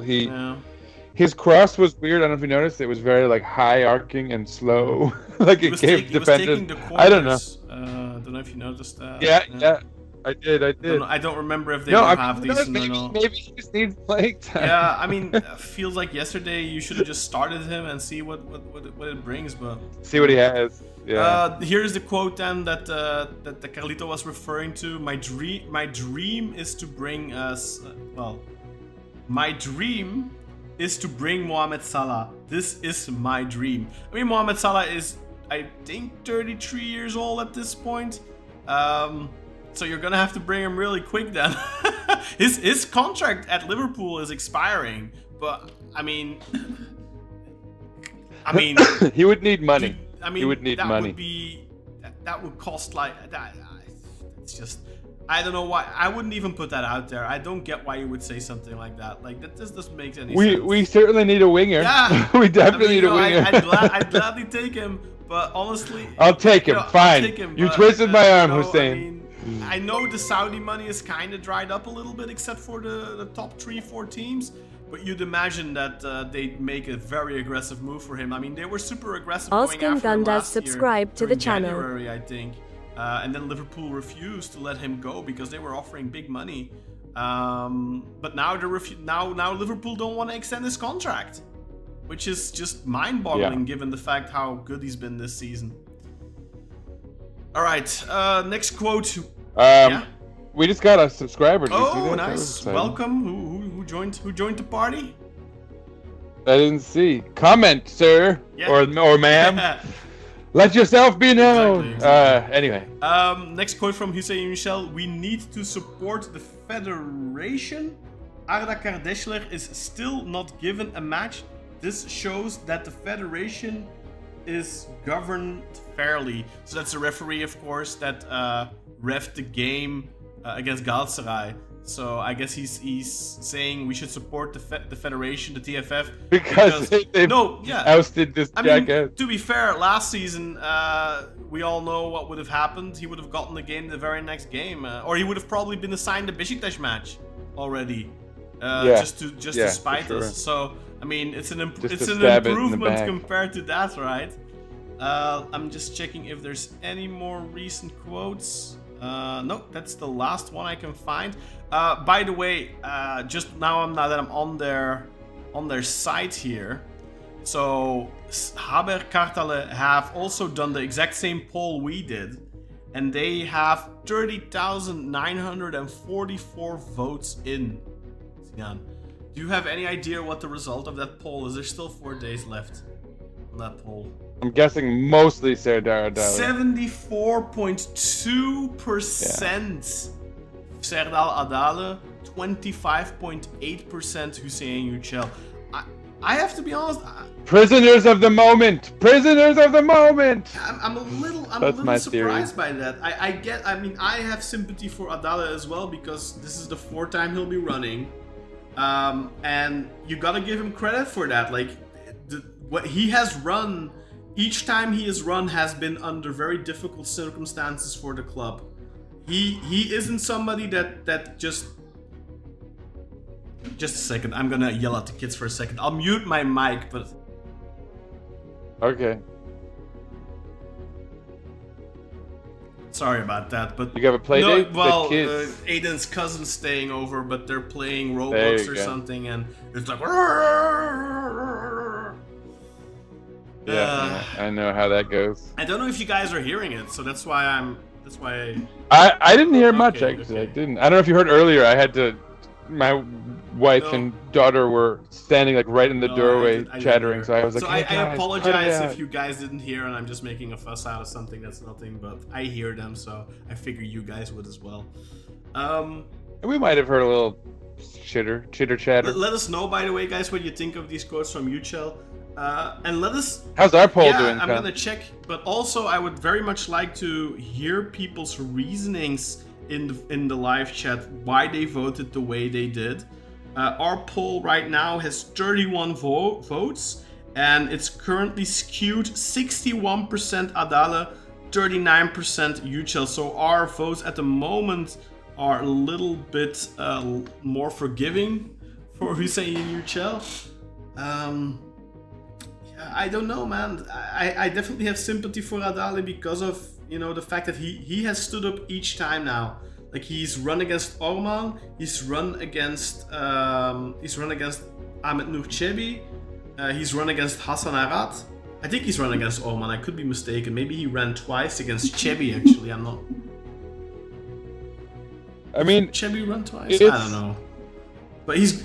if what Hussein Uchel says is true, and that he had tabbed him as his sort of second man, just like Hassan Arat There were had, talks. and that they both were. Orman made it seem like, I don't know if you remember, Sinan, Orman did an interview a couple of weeks ago on Chandash Tolga Ishik's show on Ecole TV, and Orman said essentially that Hussein Uchel asked him for advice because he was talking to Adale, but Adale was a little bit. I don't like. I think the vibe was that Adale didn't really want him, but kind of needed him, maybe. I don't know. And that Arat was very. Which might have been true for both. Yeah, I mean, you know, From how it seems. maybe Adale saw it a little bit as too many cooks in the kitchen, and he didn't really want that situation, which is understandable. And Arat, of course, I think really wanted the financial backing from Uchel, which is understandable. You know, Arat is not known as somebody who is super wealthy, so I don't know. I think it's such a. I mean, tough we've one. seen him throw his money around pretty effectively for us, all things considered. I mean, I don't know. I'd like to hear more. We'll have more information from both candidates, I suppose, in the coming weeks. Hopefully, we'll have a compelling argument made by one of them that really sways. I think the only thing. Yeah, I'm on the I fence. mean, looking at the votes on these polls, and of course, these polls, I've said it again, they are not necessarily representative of how the Congress is going to vote. But I still think it's if it's this badly skewed, I still think it's an indication. And also, I mean, I don't think the people voting are going to want to send the club in even more chaos. And if you vote in a president that only 25% of the fans are behind, I don't think that's a wise choice, I think the only thing that... Well, and that raises the age-old question, Con, is the internet reality, right? And is that 70% vote truly indicative of our fan base, or is that the sort of loud minority that you often hear on the internet? I ask that genuinely, because and that's a lot of people, 30,000. I'm very curious if Uchel loses this election. I wonder if he will run again in May. If he. Yeah, that's a whole other. Oh, man. I mean, he did say that if he loses the elections, he'll sit down with Adale and have a talk. Maybe he will be included. Then I don't know, but that would be. I don't know, man. I think if he has the ambition to one day become honestly, I think the only way for him to win at this point is probably to make a really bold promise, like, if I'm elected, I'll pay off the banking league's debts, or Pilguli or whatever, banking union's debts, which is around 87 million, I think. So So that's a big price to pay, and then you haven't even signed a single player. So that, I mean, essentially, I think if he wants to win the elections, he'll probably have to put up like 200 million euros of his own money. It's the fact that this is only for 6 months is just another factor that's so annoying. I almost, part of me wishes that Serdar Adaly waited, and we just they let Yücel run unopposed for these, just let him see out these 6 months. I think the problem with that is if you let Yücel do that and he actually does well, or he does even more damage to the club by spending a ridiculous amount of money and putting it all on the club, you either run the risk of he puts the club in a financially even worse position than it's already in, or he does a really good job, and I mean, it could go either way, really bad or really good. But I think good is not good for Adaly's chances, And I think Adaly would probably be way more worried about the latter, right? Like if it were to go well, because then he'd have almost no chance in the election next time around. That's a fair point. That's a very fair point. But it does feel like it's a shame because we're going to go through this in 6 months no matter what. I mean, what if Serdar Adaly finally wins this thing he's been coveting for all these years, and nothing really happens in these 6 months, which would basically be what one would expect, and then he loses in the summer. That would be ironic, I guess. I mean, you got what you wanted, pal. The problem as well is, I think, for Yücel, it's a really difficult situation because of the elections in 6 months. Even if he would somehow win this election, any mistake, I think, is a death sentence in May. Any mistake he does, he can't afford to do any mistakes. Whereas Adaly would get a lot more leeway. I'm just worried if Adaly comes in, and you know what, I really hope this isn't gonna happen, but. Imagine he decides to get rid of some really good players. I think you need to sell guys like Musrati and stuff, but what if he decides to get rid of Rafa? What if he decides to or sell Gedson? I mean, I'm really worried that. Honestly, I know Rafa is... Rafa is a legit fear because we know how expensive he's really expensive, and I know that under our current situation, we can't really afford him. But honestly, I think letting him... Imagine us without him. Exactly, that's the one bright spot. One of the few, and I think, I think people... I don't know, man. I think people are kind of looking at it oh, we can't afford him, we're too shit. What's the point of having him? But we could be shitter, people.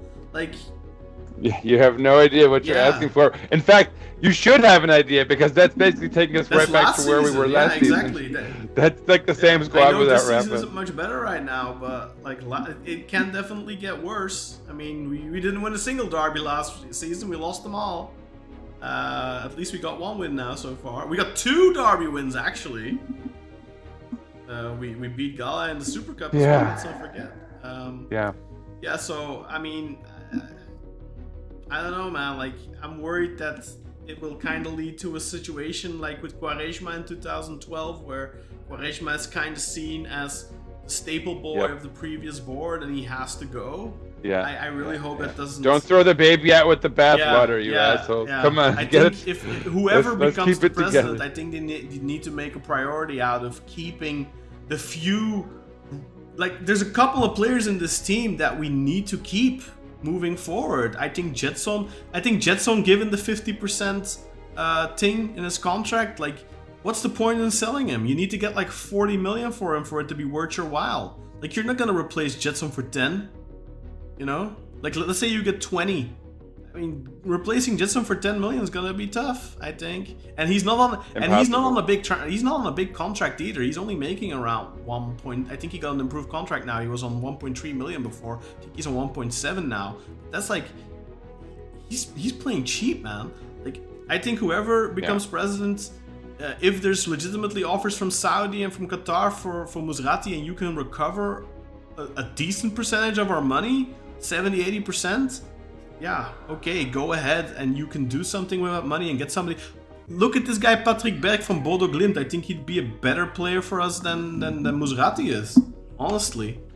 I think Musrati is a good football player. Problem is he has these concentration lapses, cost us again here in this Bodø game, and it happens way too often. On top of that, he's a little bit injury prone as well. So I'd much rather us invest it towards somebody else. And I know Patrick Berg has already had his step outside of Norway, and it didn't quite work out for him. But I was paying very close attention to him yesterday because he's somebody that's on my personal list. I thought he was good. Yeah, I think good. He has some of the qualities that Musrati has, but I think he's a good Svensson on the midfield. I think so.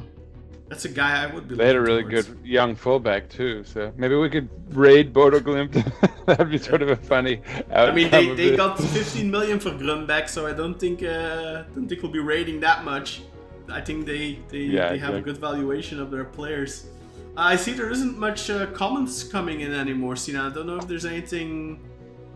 Yeah, no, it's a quiet night over there. It's understandable, man. It's been such a terrible season since November, really. Yeah, and this was like a non-event, right? Because it's like we all expected things to go badly. It went somehow. Like we still got our hearts broken a little bit. Like. Everything's sort of in flux, you know. Hopefully we have a really good result on Monday and we get a little bit of fan momentum fingers back. Crossed. Hopefully we can play with a somewhat decent 11.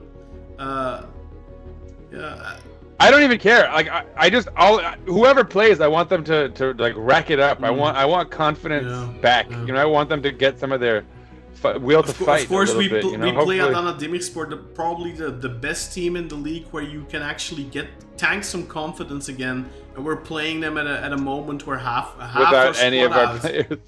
Yeah. Our Kazaki goat. Sina, he's gonna be the one. What do you think for Monday? Should Masuaku start left back, or do you think Bahtiyar should start? Oh, I want to see Zaynutdinov. At this point, I'm pro Zaynut. No, here's my starting lineup. That'll be a fun exercise. Yeah.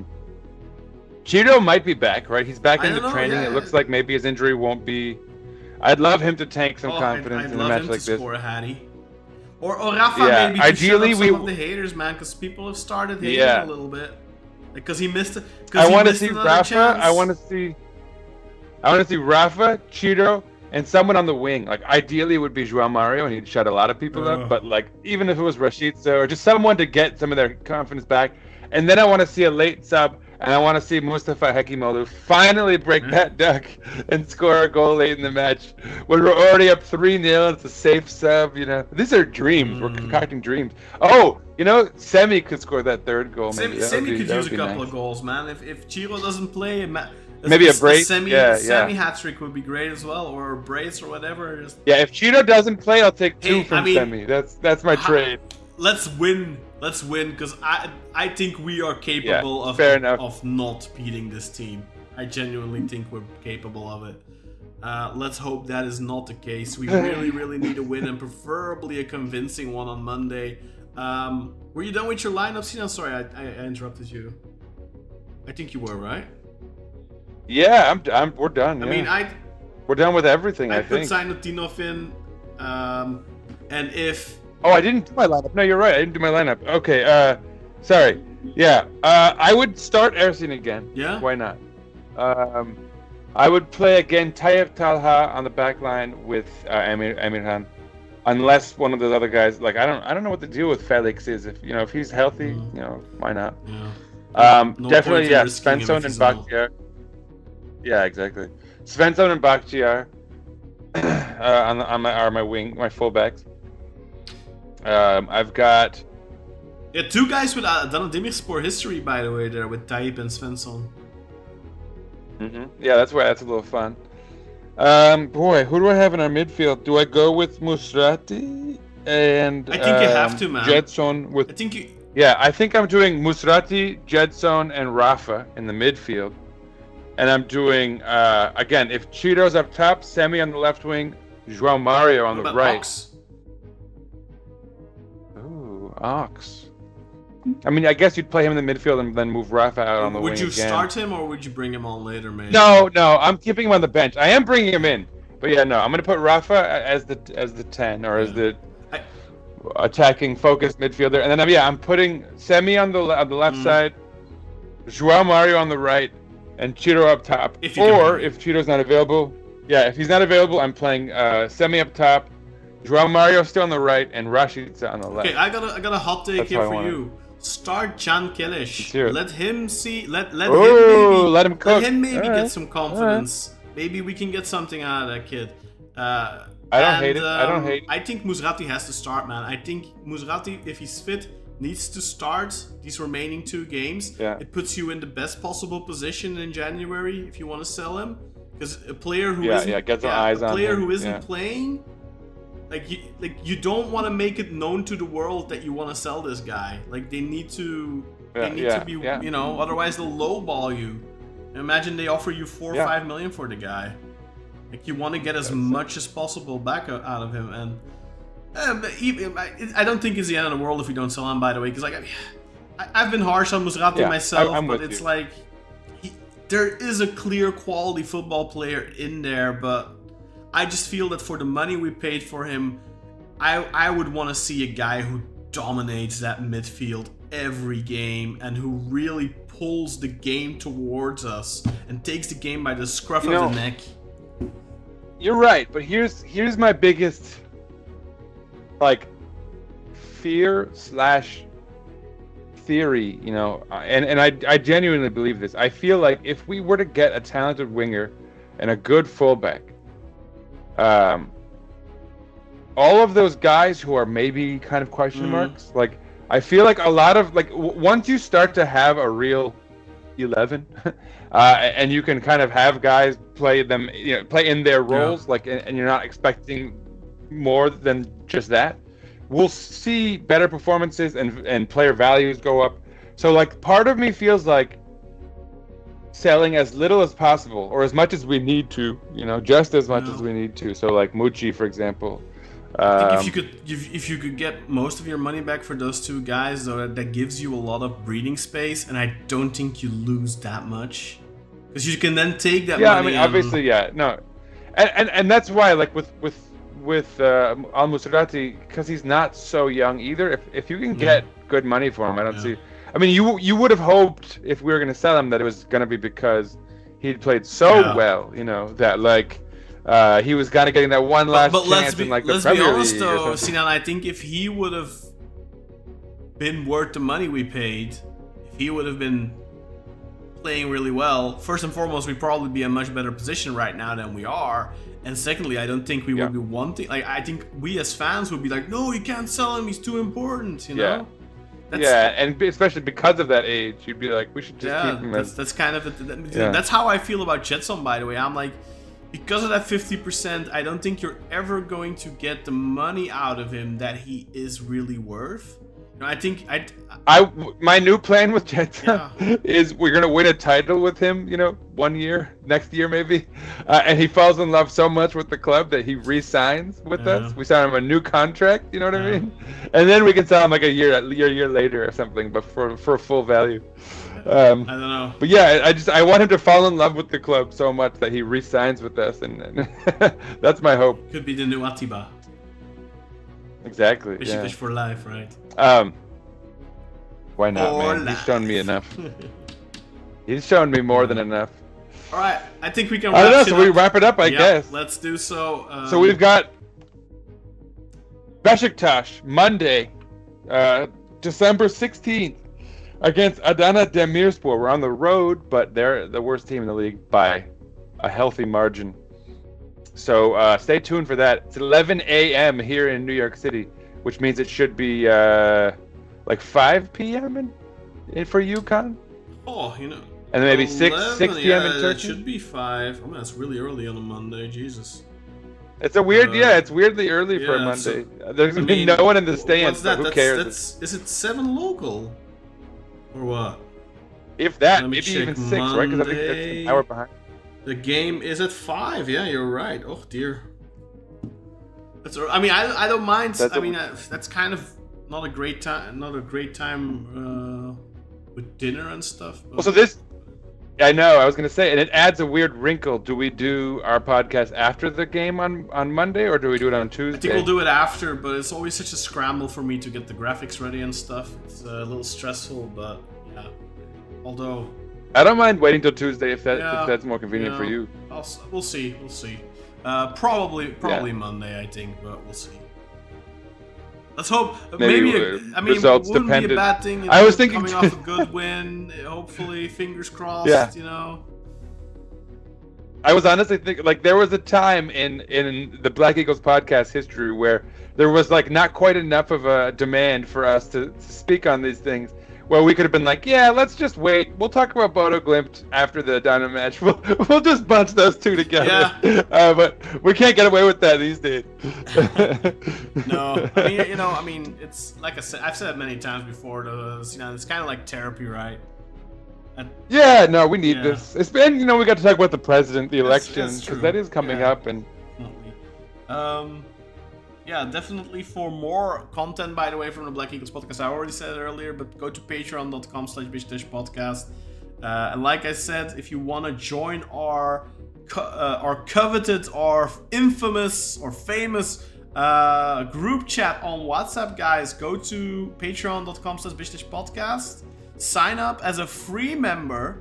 Don't need to be a paid member, just a free member, so you can see the post. It's a pinned post on our Patreon page, and it gives you the link to our WhatsApp group. The reason we do this is because we were posting it publicly before, and we kept getting a bunch of spammers joining the channel and trying to do like crypto scams and stuff like that. You want to make $1,000 per month from home? Exactly. Yeah. So we had to put it behind a sort of not a paywall. It's not a paywall, but we had to put it behind like a sort of a privacy wall, if you will. A little barrier. So, if you want access to our WhatsApp community, I implore all of you to join us there, because we have a bunch of people active in the chat on a regular basis who aren't actually in the WhatsApp group, and we have lots of people who are active in the WhatsApp group who aren't active in the live chat, usually because they just can't watch live and then they watch on delay or whatever. Probably timing. Exactly. The timing isn't always ideal for everyone. People are all over the world: Australia, America,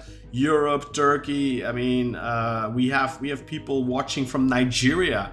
We have people watching all over the world, man. So Ghana, for sure, with the Beşiktaş Accra Academy. I'm sure people from there watch as well. So go and check out our Patreon page. Become at least a free member. But when you're there, guys, if you're there anyway to get to the WhatsApp group, take us up on that 7-day free trial to be a paid subscriber. Check out our VIP content. And like I said earlier, our VIP podcast from this week is actually available to all members. So that includes free and paid members. So you can sample a full 47-minute VIP podcast that I recorded yesterday on Thursday. And if you become a trial member for 7 days, you can actually go and check the backlog, all the other episodes. We've got 21 episodes up right now of the VIP podcast. You can listen back to all of those if you want to. I am planning on doing some content in future as well. I want to have a look back in the past to the Beşiktaş 100th anniversary season. I'm trying to get Kartal to watch that with me. Maybe you can join us one day. It might be a little bit difficult. It's about 2 hours to watch, though. It's like back in the 100th year anniversary after we won the league, they released these 2 CDs that had summaries of all our league matches of the season. And I remember those games very vividly. So I just want to watch them with Kartal, who wasn't infant back then. He was like 4 years old. But maybe you can join us as well, Sinan, and share some of your thoughts. I don't know how many memories you have of that season, but it'll definitely be fun. I was watching one of them back the other day, and there was a lot of familiar names that came up in there, like not Beşiktaş names, but like on the opposition teams and stuff like that, and a little tidbits of information that came up in my head as well. That I was like, oh yeah, that's right, that happened, and la la la la la, and just thinking to myself, okay, I can tell Kartel about this kind of stuff. So that's kind of things we'll do a watch along, and then people can watch that and stuff like that. Other than that, for our VIP side of things, videos that we release, you get early access. You can watch those early on there. Yeah, gonna look at some possibilities in the future. Maybe during a down periods, when like in the summer, when obviously there will be transfers to talk about, but I think there will be plenty of time to talk about other stuff as well. Our VIP members will get to pick subjects to talk about on the show and stuff like that. Yeah. And of course, right at the end of every live show, your name pops up as a special thanks to all our Patreon members. Sinan or Kartal or myself will read them out to thank our Patreon members. So go check out patreon.com/BeşiktaşPodcast. Become a member today, at least as a free trial. Give it a try, guys. It's free. That's and right. 75% off on your first month if you sign up before the 5th of January. Right on, right on. Yeah, that's my McConaughey. Yeah, no, definitely sign up. Like, follow, subscribe, hit up our Patreon. We are really creating a ton of content. I'm always impressed by how much work Con is doing during the week. But yeah, it's obviously helpful. You can see how the graphics, how everything has been upgraded as a product. So, I mean, not that we've made a ton of money to pay for anything yet, but you know, I'm still in the hole. The time may come. yeah, quite a bit. But no, definitely stay tuned. Should I take us out, Con? So as always, stay tuned. Monday, huge match. I mean, every match is huge, I guess.